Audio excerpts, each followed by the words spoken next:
नमस्कार, मैं उमाशंकर सिंह। हालांकि बिहारी खबर के बाद मैं मीडिया मेंज को बंगाल चुनाव तक नहीं ले जाना चाहता था, लेकिन चूंकि दर्शकों का डिमांड हुआ कि बंगाल चुनाव पर एक्सपर्ट का राय आपको बताना ही चाहिए, तो आज मैं दो एक्सपर्ट के साथ बंगाल के चुनाव पर चर्चा करूंगा। एक एक्सपर्ट होंगे रिचेश जैन, जो कि पिछले 10-11 सालों से पीटीआई जैसे संस्थान में एक अच्छे ओहदे पर काम कर रहे हैं, सीनियर जर्नलिस्ट है, वो हमारे साथ अभी अभी जुड़ने वाले हैं। दूसरे हमारे साथ मेरे मित्र बंगाल के निवासी शुभजीत दास जी, जो जर्नलिस्ट तो हैं ही, साथ ही साथ बंगाल को बड़ी ही गहराई से देखते हैं।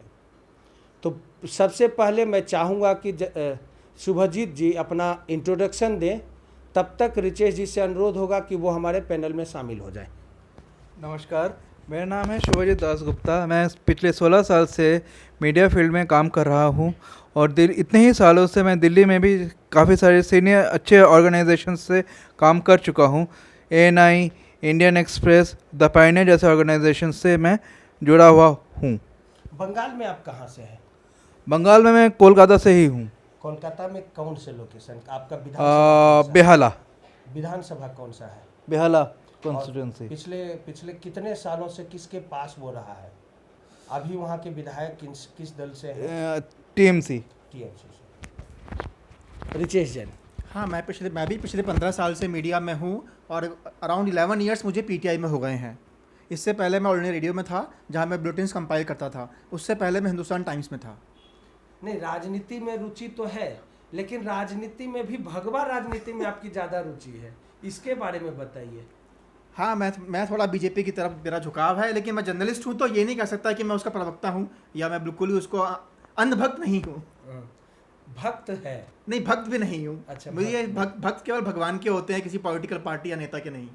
ओह, बड़ा बहुत बेहतरीन चीज़ आपने बोला। भक्त किसी भगवान के होते हैं और किसी पॉलिटिकल पार्टी के नहीं। वो बहुत शर्मनाक बात है कोई कहे कि मैं किसी नेता का भक्त हूँ। उससे शर्मनाक बात कुछ नहीं हो सकती। सर, इन्होंने बोला भक्ति, और भक्ति तो दिख रहा है बंगाल में, और वो भी चरम पे। चाहे इनकार करें ना करें, चरम पर तो दिख रहा है। इतना रंगीला बंगाल का चुनाव पहले तो नहीं देखा था, खासकर दीदी के नज़र से। इस बार सबसे ज़्यादा इंटरेस्टिंग ही इलेक्शन है, क्योंकि इस बार बीजेपी वहाँ पर सोचती है कि वो सबसे अच्छा परफॉर्मेंस कर पाएगी और कर भी पाएगी। पिछले चुनावों में जहाँ उनके पास 294 में से खाली 3 सीटें आई थी, इस बार वो उसके मुकाबले तो बहुत ही अच्छा परफॉर्मेंस करेंगी और शायद पहले 2 नंबर पे भी आ जाए।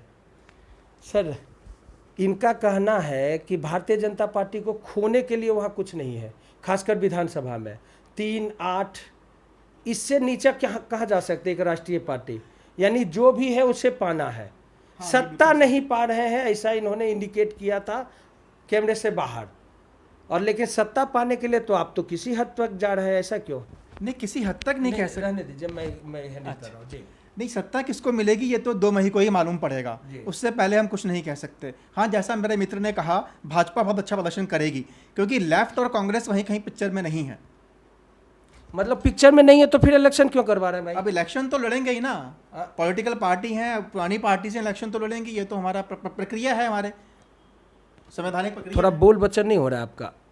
नहीं, बोल बच्चन। जिस पार्टी के पास सत्ता हो, सरकार हो, और जिसने आप दोनों का नाम ले रहे हैं पिछले 34 सालों के से, उसी दल ने अपनी उपस्थिति दर्ज करवाई है, जहां आप बच्चे हैं। अभी भारतीय जनता पार्टी को बच्चा ही कहा जा सकता है, और आप कह रहे हैं कि वो परिदृश्य में ही नहीं है।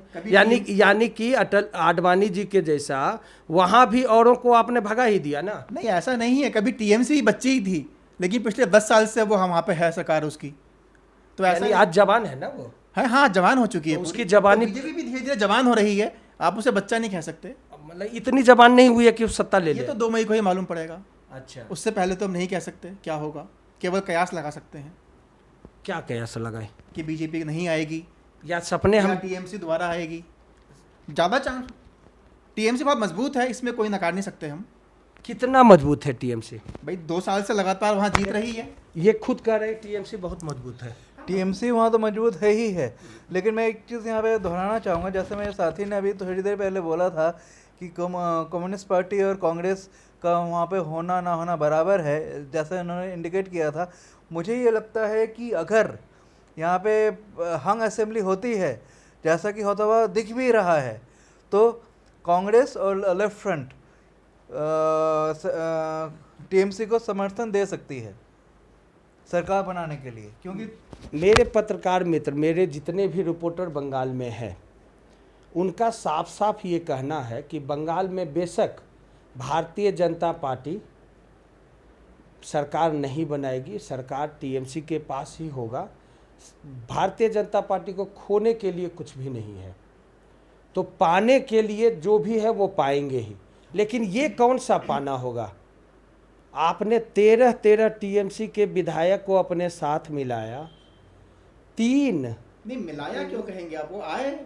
आप अपना बातों को रखेंगे, 3 सांसद को चुनाव पे लगा दिया, उनको भी अपना विधानसभा का चुनाव लड़वा रहे हैं।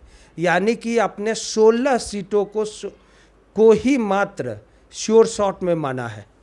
नहीं ऐसा तो नहीं कह सकते, लेकिन हर एक पार्टी ऐसा करती है, जो उसके पास अच्छे चेहरे होते हैं उनको वो इस्तेमाल करती है। तो अच्छे चेहरे मतलब नहीं, जिन सांसदों को लगाया है विधानसभा में उनकी एक अपनी इमेज है, वहाँ उनको लोकेलिटी में सब जानते हैं, तो इसलिए हमारे पास वो है, हमने उनको यूज़ किया। और नहीं, अच्छे चेहरे यानी टीएमसी के अच्छे चेहरों का आप यूज कर रहे हैं। अच्छा चेहरा या करप्ट चेहरा? टीएमसी आप बीजेपी कह रहे हैं या टीएमसी? हमने अपने जो अपने जो लोकसभा के मेंबर हैं, मैंने उनको कहा अच्छे। अच्छा नहीं ठीक है, मैं ये बोल रहा हूँ कि टीएमसी से जो 13 विधायक को तोड़कर आप अपने पास मिलाया है, वो सारे कहीं ना कहीं किसी न किसी करप्शन के मामले में आरोपित हैं। तो वैसे लोगों के साथ आप सारथी बनना चाह रहे हैं? नहीं, वो सारे करप्शन के अब उन पे कोई प्रूफ तो हुआ नहीं है ऐसा। अब राजनीति के अंदर आरोप लगते हैं, और ऐसा नहीं है कि हम लोगों ने तोड़ के मिलाया है, वो भारतीय जनता पार्टी की विचारधारा से प्रभावित होकर आए हैं। इसको आप कह सकते हैं rise of BJP in Bengal. Even their MLAs are joining BJP. Richesh ji, आप इनकार कर रहे हैं, भारतीय जनता पार्टी के विचारधारा से मेल खा रहे हैं या भारतीय जनता पार्टी के डंडा से मेल खा रहे हैं? नहीं, डंडा कहाँ है उसमें, स्वतंत्र है वो, उनको जबरदस्ती तो कोई है नहीं आने की। असम में दिखा है, असम में दिखा है कि एक विधायक कैंडिडेट को डराया गया है कि भाई ज़्यादा उछलोगे तो एनआईए से तुम्हें अरेस्ट करवा देंगे। नहीं, वो गलत चीज़ें हैं। वो किसी ने इंडिविजुअली किसी ने कुछ किया है, उसको आप पार्टी पे नहीं थोप सकते। जो हुआ है वो गलत है, ऐसा नहीं होना चाहिए। ऐसा नहीं होना चाहिए। तो ये आप मान कर चले हैं कि आप लड़ रहे हैं, सत्ता में नहीं आ रहे हैं। हाँ, ये तो केवल 2 तारीख को ही मालूम पड़ेगा, लेकिन हर एक राजनीतिक पार्टी कोशिश करती है कि सत्ता में आए, तो वही बीजेपी भी कर रही है, अपना पूरा का पूरा प्रयत्न कर रही है। विश्वास नहीं आपको? नहीं, विश्वास तो है, बिना विश्वास के जीत नहीं मिलती। इनको विश्वास तो नहीं है भाई, दिखता नहीं है विश्वास। आपको कैसा दिखता है? दीदी का क्या स्थिति होगा? दीदी का स्थिति इस समय बहुत मजबूत स्थिति है। वो अपने करियर की सबसे तगड़ी लड़ाई लड़ रही है। उनका हमेशा से फोकस यही रहा है कि किसी तरीके से बीजेपी को बंगाल से दूर रखा जाए, और ये जितना भी वो कोशिश कर रही है, चाहे वो थोड़ा सा शायद नाटक हो रहा है, उनके पैर में चोट जरूर लगी है, लेकिन कहीं ना कहीं जितना चोट लगा है उससे ज़्यादा शो ऑफ हो रहा है। यानी जय श्री राम के नाटक से ज़्यादा बड़ा नाटक है क्या वो? जय श्री राम के नाटक से ज़्यादा बड़ा नाटक ये साबित हो सकता है, क्योंकि आप एक चीज़ भूल रहे हैं, 49% ऑफ वोटर्स वेस्ट बंगाल में वुमेन की हैं, और उनका वहाँ पे तगड़ा वोट बैंक रहा है। तो कहीं ना कहीं ये जो वो कर रही हैं, चोट जरूर लगा है, पर थोड़ा सा नाटक वो इसलिए कर रही हैं ताकि वो जो 49% वोट बैंक है टीएमसी की तरफ हो सके। इस समय वो थोड़ी सी कमज़ोर स्थिति में है पहले से, क्योंकि उनके जो दिग्गज सिपा सालार हैं बीजेपी में चले गए हैं। लेकिन ये अगर वो ये चुनाव जीत जाती है तो नेशनल लेवल पे ममता बनर्जी की जो स्थिति होगी वो पहले से कहीं ज़्यादा मजबूत होगी। ये भी आप याद रखिएगा कि वो इस समय देश की एकमात्र स्त्री है जो मुख्यमंत्री है, और उनको हराने के लिए बीजेपी ने अपने सारे cabinet ministers, BJP top leaders, prime minister खुद उनको हराने के लिए कोलकाता से रोज़ डेली पैसेंजर्स की तरह पश्चिम बंगाल जा रहे हैं। मतलब आपका कहना है कि इसे खेला ही होवे। खेला ही होवे। सर ये तो खेला ही होवे पर है। नहीं, खेला ही होबे मतलब क्या? मतलब खेला होबे से मतलब क्या है? पहले आप बताइए, खेला होबे से क्या अरे भाई ये कह रहे हैं कि वहाँ ईवीएम नहीं चलेगा, आपका सीधा सा कहना है। ईवीएम नहीं चलेगा मतलब ईवीएम का खेल जो आप खेल रहे हैं, जो आप बार बार। ईवीएम जो राजस्थान में कांग्रेस की सरकार बनी, क्या वो बीजेपी ने बना दी? वो भी तो ईवीएम से ही बनी है।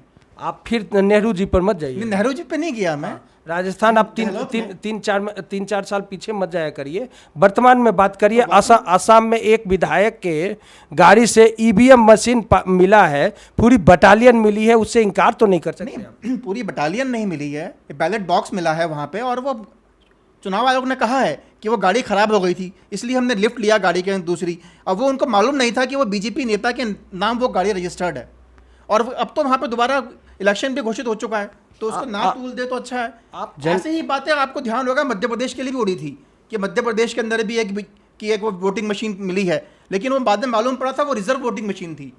तो मीडिया का और विपक्षी लोगों का है कि वो एकदम किसी बात को पतंगड़ बना देते हैं। ऐसा बीजेपी के मामले में मीडिया पतंगड़ बनाती है। जो विरोधी है वो मीडिया का यूज करते हैं ना उसको बात का पतंगड़ बनाने के लिए। दोनों उसके बावजूद ही मध्य प्रदेश में कांग्रेस की गवर्नमेंट आई थी। मध्य प्रदेश जब काउंटिंग हो रहा था जब भी ऐसी है। सर आप पीछे क्यों जा रहे हैं? मैं अभी वर्तमान की बात कर रहा हूं। वर्तमान आप बात सही कह रहे हैं, मेरा मतलब ये कोई ऐसा बड़ा बात नहीं। आप एक पूरी की पूरी चुनाव व्यवस्था पर क्यों क्वेश्चन कर रहे हैं? लोगों के मन में एक जो व्यवस्था है उसके अंदर उनका विश्वास बने रहने देना चाहिए। सर क्या एक विधायक के गाड़ी से वो गलत है? इसलिए नहीं, मैं सवाल पूछ रहा हूँ, क्या ये सवाल पैदा नहीं करता? हाँ वो सवाल पैदा करता है, आपका कहना बिल्कुल सही है, इसलिए चुनाव आयोग ने सही किया, हर सवाल दोबारा रीपोलिंग की घोषणा कर दी। सर मैं आपसे एक सवाल पूछना चाहता हूँ, चाहे आप मध्य प्रदेश ले ले, राजस्थान ले ले, भारत में कहीं का भी सवाल ले ले, अगर कोई एक कॉमन पोजीशन मिलता है, ईवीएम का मैटर होता है, तो उसमें भारतीय जनता पार्टी का सिंबल जरूर होता है। चाहे वो टेम्पर्ड मशीन मिले, चाहे वो सेफ मशीन मिले, चाहे वो रनिंग मशीन मिले, लेकिन उसमें भारतीय जनता पार्टी का इन्वॉल्वेशन होता है। ऐसा ही क्यों? नहीं, ऐसा नहीं कहना चाहिए, क्योंकि भारतीय जनता पार्टी का आप इसको ऐसे भी कह सकते हैं क्योंकि भारतीय जनता पार्टी अब पैन इंडिया बन चुकी है पूरी, तो इसलिए भी आपको लगता है। लेकिन जहाँ जहाँ भी ऐसा कुछ भी हुआ है तो आपको चुनाव आयोग को बधाई देनी चाहिए, उसने एकदम कार्रवाई करी है, वहाँ दोबारा रीपोलिंग की उसने घोषणा करी है। मतलब बंगाल में विकास हो गए। हाँ बंगाल में विकास बंगाल में ही क्यों, पूरे देश में हो गए। 6 साल के बाद भी अभी भी हो गए तो 6 साल का वो तो हम, अब विकास तो एक निरंतर प्रक्रिया है ना, ऐसा थोड़ी है कि विकास हो गया तो आगे विकास नहीं होगा, हमेशा ही विकास हो गए, हमें नई नई ऊंचाइयों पर जाना है। आप भूलिएगा मत, आपने अभी अभी प्रॉमिस किया है हर घर में बंगाल में एक सरकारी नौकरी देने का। पहले भी आपने 2 करोड़ नौकरियां हर साल देने की वादा किया था आपने, तो और बाद में आपने उसे चुनावी जुमला भी बोला था। नहीं वो गलत है, नहीं लोगों को नौकरियां दी गई हैं, ऐसा नहीं है नहीं दी गई हैं, लेकिन पूरा 2 करोड़ दे दिया गया, वैसा नहीं, ऐसा भी नहीं है। औसतन तो 6 साल में तो 12 करोड़ हो जाना चाहिए था ना। हाँ वो नहीं हुआ, तो इस पे हम आगे कार्रवाई करेंगे ताकि मतलब बंगाल में होगा। बंगाल में होगा 100% श्योर? नहीं 100% तो नहीं कह सकते, लेकिन अपनी तरफ से पूरी कोशिश रहेगी। होगा? हाँ होगा। सर ये बंगाल में नौकरी दे रहे हैं, अच्छी बात है। अगर ये पहले बात तो ये कि ये पावर में आते हैं कि नहीं, अगर आते हैं तो जैसा ये प्रॉमिस निभा रहे हैं तो हो सकता है वो कर भी दें, और करेंगे तो अच्छी बात है अगर वो पावर में आए तो। लेकिन फिलहाल तो मुझे नहीं लगता कि बीजेपी पावर में आएगी। आपको विश्वास है कि ये करेंगे? सेंट्रल में भी उन्होंने 2 करोड़ नौकरियों की वादा की थी। देखिए सेंट्रल में तो उन्होंने की थी, पूरा नहीं किया, लेकिन स्टेट में वो करेंगे कि नहीं करेंगे वो बात की बात है। फिलहाल तो ये लग नहीं रहा है कि बीजेपी आएगी। हाँ 3 सीटों के बाद 150 सीट लेना भले उनके लिए मुश्किल हो, लेकिन 100 सीट तक मुझे लगता है कि बीजेपी को मिल सकता है, जिससे वो मेन अपोजिशन पार्टी बन सकती है। सर 100 सीट इन्होंने दे दी आपको, सीटें तो जनता देगी, 2 तारीख को मालूम पड़ेगा। आप उससे भी ज़्यादा का उम्मीद कर पालक हैं? हमें तो उम्मीद पूर्ण बहुमत की है। पूर्ण बहुमत मतलब कितने की? पूर्ण बहुमत 200 पार। 200 पार, 200 पार तो ज़्यादा हो आपके नेता तो 200 पार कहते हैं। हम नेता तो वो ठीक है। मैं आपसे फिर एक सवाल पूछ रहा हूं, चूंकि आप भारतीय जनता पार्टी के भाव को समझते हैं, उनको सपोर्ट भी करते हैं। क्या आपको उम्मीद है कि भारतीय जनता पार्टी जो वादे बंगाल में कर रहे हैं, हालांकि वो नए वादे नहीं हैं, पीछे भी उन्होंने अन्य राज्यों में भी अलग अलग वादे किए हैं, जो कहीं ना कहीं दिखता होता हुआ नहीं दिखता है। तो बंगाल की जनता क्यों विश्वास करे आपके वादों पर, ये जरा समझा दें हमें। मैं देखिए, सारे वादे तो हमेशा पूरे नहीं होते हैं, लेकिन चुनावों के अंदर आप कुछ तो प्रोग्राम लेके जाएंगे ना, अपना जनता को बताएंगे। मैं रितेश जी आपसे खुलकर बातें करना चाहता हूँ, चूँकि आप जर्नलिस्ट भी हैं, सही जवाब दे सकते हैं। मैं भारतीय जनता पार्टी, मुझे लोग ये क्वेश्चन के बाद आप मुझे बायस मान सकते हैं तो आप मानिए, लेकिन मेरा एक अधिकार बनता है और आपको जागरूक करने का अधिकार भी है, ताकि आप जान सके। मेरा जो अगला क्वेश्चन है ज़रूर सुनिए। भारतीय जनता पार्टी चाहे 2014 से लेके अभी तक में उनके पास लिमिटेड सपने ही रहे हैं। पहला राम मंदिर, अगर वो नहीं चले तो सेना में किसी बातों में फंसा दो। दूसरा आगे चलो, अगर सेना भी नहीं चले तो 370 के सपने दिखाओ। उसके बाद भी ना चले तो राम मंदिर, उसके बाद भी ना चले तो वहाँ की जो धरोहर है, जिस राज्य की धरोहर है, उससे खिलवाड़ करो और भावनाओं को भड़काओ, दिल्ली के जैसा दंगा करवाओ। हालांकि अभी तक इसका सिर्फ दिल्ली में उदाहरण दिखा है। आज तक कपिल मिश्रा जैसे लोग बाहर घूमते रहे, उन पर एक FIR तक दर्ज नहीं हुआ है। लेकिन इसके अलावा और कोई मुद्दे हैं आपके पास? देखिए, ये मुद्दे तो भाजपा के पुराने मुद्दे हैं, लेकिन मेरे को इस बात से आपत्ति है, आपने कहा दिल्ली में दंगा करवाया। दिल्ली में दंगा भाजपा ने नहीं करवाया, कपिल शर्मा ने नहीं करवाया। किसने करवाया सर? अब ये तो कोई नहीं जानता किसने करवाया, जांच चल रही है। कब तक जांच चलेगी सर? वो तो पुलिस ने काफ़ी चार्जशीट भी दायर करी है, कोर्ट्स के अंदर केसेस चल रहे हैं। मतलब आप ये कैसे कह सकते हैं कपिल शर्मा ने दंगा करवाया? आप बताएं, कपिल मिश्रा ने दंगा करवाया, आप ये कैसे कह सकते हैं? मैं कह सकता हूँ, कैसे, मतलब बताता हूँ। गोली मारो सालों को, अगर 25 तारीख तक आप खाली नहीं करेंगे तो मैं करवा लूँगा, मैं पुलिस का नहीं सुनूंगा। मेरे पास वीडियो रिकॉर्डिंग, हम हर चैनल ने देखा, हर पब्लिक ने देखा है। कहीं से इनकार नहीं किया जा सकता है कि पब्लिक को उकसाने का काम केंद्रीय गृह मंत्री से लेकर कपिल मिश्रा जैसा अदना सा एक्स विधायक ने कोशिश किया, और कहीं ना कहीं उंगलियां और सवाल तो उठता ही है सर। नहीं, उनका पर्पस था कि सड़कें खाली करवाएं, सड़कें इतने महीनों से घेर रखे थे। उसने कहा गोली मारो सालों को नहीं मानते, तो वो स्टेटमेंट गलत है। किसी भी एक राजनीतिक पार्टी के व्यक्तियों को ऐसी बातें नहीं बोलनी चाहिए, नेता को। लेकिन ये कहना कि दंगा उसने करवा दिया, पार्षद जो जहाँ पूरे हथियारों के जखीरे पकड़े गए, वो भाजपा का नहीं था, वो आम आदमी पार्टी का था। आप मुझे बताइए, किसी भी भाजपा नेता के घर के अंदर कोई हथियार पकड़े गए क्या? केवल एक ही पार्टी का पार्षद पकड़ा गया है जिसके पूरे हथियार थे, वो जखीरा था।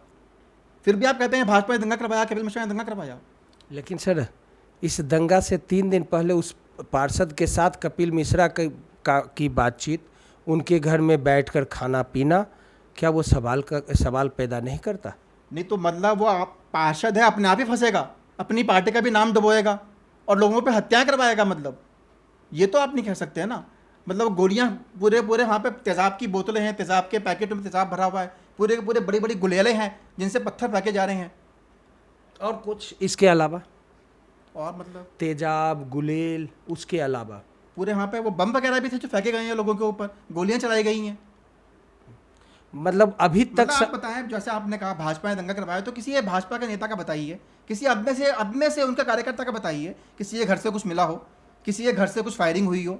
सिर्फ एक ही आदमी का आता है। आपको बोलना चाहिए था आम आदमी पार्टी ने दंगा करवाया, लेकिन आप बोलते हैं बीजेपी ने दंगा करवाया। ये बात गलत है ना, जबकि बीजेपी का कोई नेता पकड़ा नहीं गया, किसी के यहाँ से कुछ मिला नहीं है, फिर भी हमें ये कहना कि वो भाजपा ने दंगा करवाया, ये तो गलत है ना। देखिए, आपके हर सवाल का जवाब पब्लिक के पास है। हाँ। और आप जो बोल रहे हैं कि जखीरा पकड़ाना या भाजपा के किसी भी, देखा है, सब चैनल्स पे आया है, सब चैनल्स पे आया है। पब्लिक के पास आज भी सवाल है, सवाल है। तो क्या इस तरह का सवाल बंगाल में होगा? नहीं, क्यों?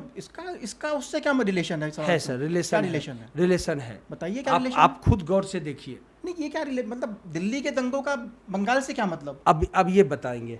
NRC को सपोर्ट करने वाले सीए एनआरसी को सपोर्ट करने वाले एक टीम को भारतीय जनता पार्टी बंगाल में अपना चेहरा बना के देखना चाहती है। क्या ये कहीं ना कहीं, और जबकि वहाँ पे मास में लोग एनआरसी और सीए का विरोधी है, तो मैं इसको क्या टकराव की राजनीति ना मानूं? देखिए, बीजेपी तो वहाँ पे शुरू से ही टकराव की राजनीति कर ही रही है। सीए एनआरसी के मुद्दे पे उन्होंने वहाँ के लोगों को डिवाइड करना शुरू कर ही दिया है, चाहे वो आसाम हो या बंगाल हो। वहाँ पे लोग आ गए हैं। सिटीजनशिप दे या ना दे वो तो बात की बात है, पहले टकराव तो मत कराइए।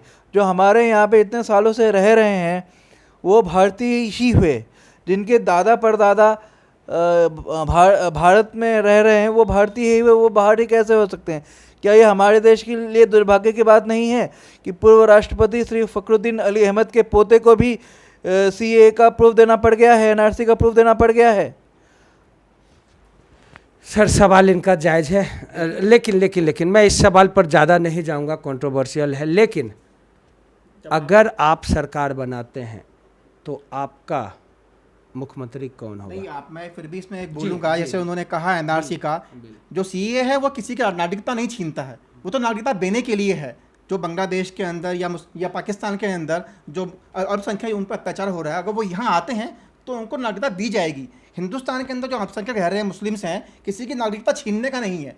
तो फिर मैं नहीं समझता ये किस तरह से मुस्लिमों के खिलाफ है। वो तो नागरिकता दे रहा है, किसी की नागरिकता छीन नहीं रहा। और जो एनआरसी है वो एनआरसी सुप्रीम कोर्ट मैंडेटेड थी, वो किसी पार्टी ने नहीं करवाई थी। सुप्रीम कोर्ट से वो नियम सब इस्टेब्लिश हुए थे, उसके बाद वो हुआ था। और वो पूरे देश के लिए नहीं है, केवल एक असम स्पेसिफिक है। एनआरसी को बंगाल से जोड़ना बिल्कुल गलत है, वो केवल असम स्पेसिफिक था। रिचेज, मैं थोड़ा सा रोकते हुए बोलूँगा।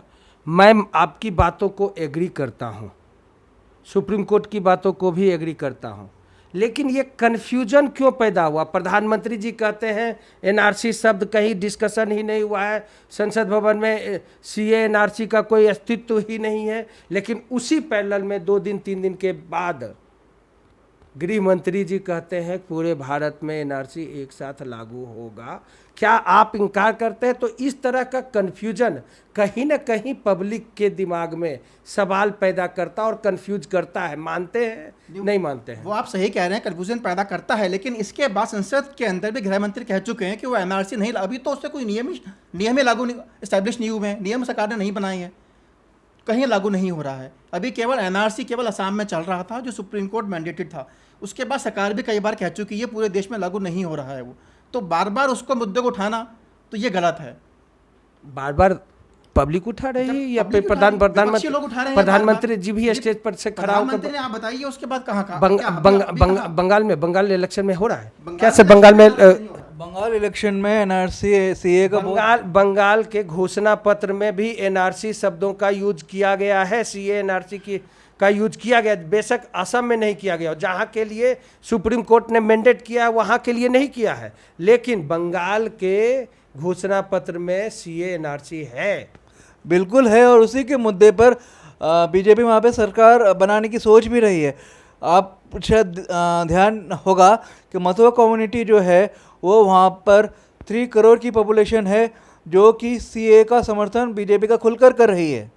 उनका 60 से 65 सीट्स में वहाँ की पॉपुलेशन स्प्रेड है। तो इससे ये साबित हो रहा है कि अगर ये 60-65 सीट्स में मथुरा कम्युनिटी ने बीजेपी को वोट दे दिया तो शायद बीजेपी के पास चांसेस हैं, और हंग असेंबली के स्थिति में वो सिंगल लार्जेस्ट पार्टी बन सकती है, जैसा कि मैंने आपको अभी थोड़ी देर पहले भी बोला था।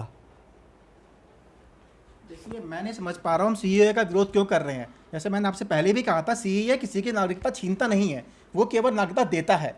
आप पाकिस्तान की आप देखें, वहाँ जब देश आज़ाद हुआ था कितनी पॉपुलेशन थी हिंदुओं की, वहाँ कितनी रह गई है, वहाँ अत्याचार हो रहे हैं। और अभी प्राइम मिनिस्टर के दौरे के बाद ही बांग्लादेश के अंदर हिंदुओं के कुछ कम्युनिटीज़ पर हमले हुए हैं, मंदिर तोड़े गए हैं। तो जो वहाँ प्रताड़ित हैं उन लोगों को यहाँ नागरिकता देने के लिए है, हमारे मुस्लिम भाइयों की नागरिकता छीनने के लिए नहीं है।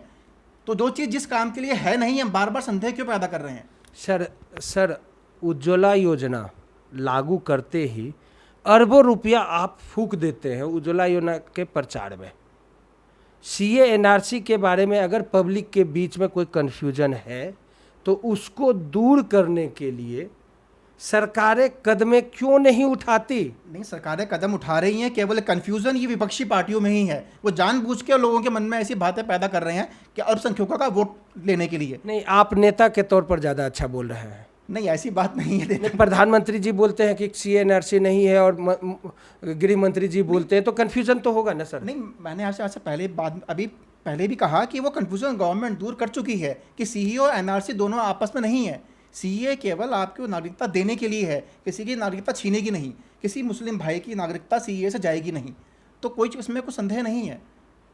चलिए, आपकी बातों को मैं मानता हूँ, सारी चीज़ें सही है, लेकिन कन्फ्यूजन दूर क्यों नहीं कर रहे हैं?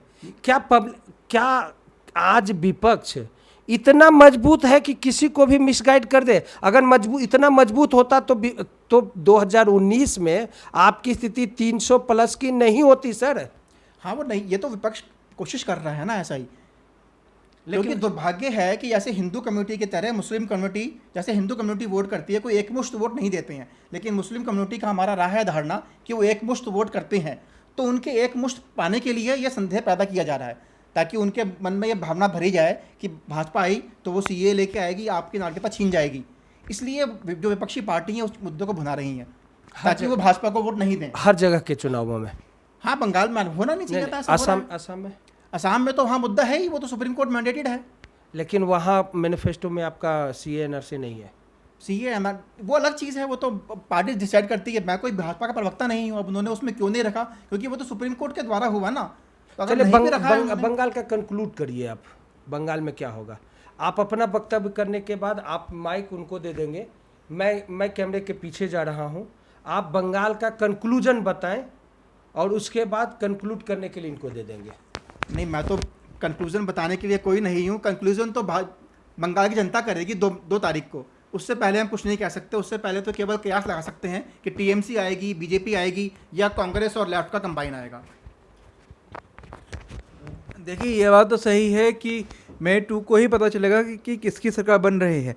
पर जहाँ तक मैं समझ पा रहा हूँ, बीजेपी बहुत अच्छा टक्कर तो देगी, लेकिन सरकार बनाने की स्थिति पे वो होते हुए बहुत मुश्किल दिख रहा है।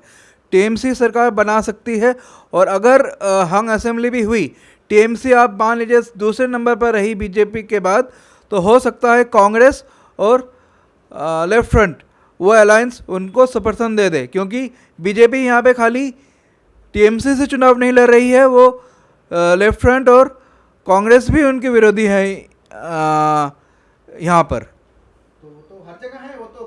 टीएमसी, कांग्रेस और लेफ्ट भी तो टीएमसी के खिलाफ लड़ रही हैं, लेकिन एक पुराना है कि कम्युनलिज्म के नाम पे सारे एक हो जाओ भाजपा के, चाहे आपस में लड़ें, लेकिन इलेक्शन रिजल्ट के बाद सब एक हो जाओ। वो तो हमारे भारतीय राजनीति की एक विडंबना है।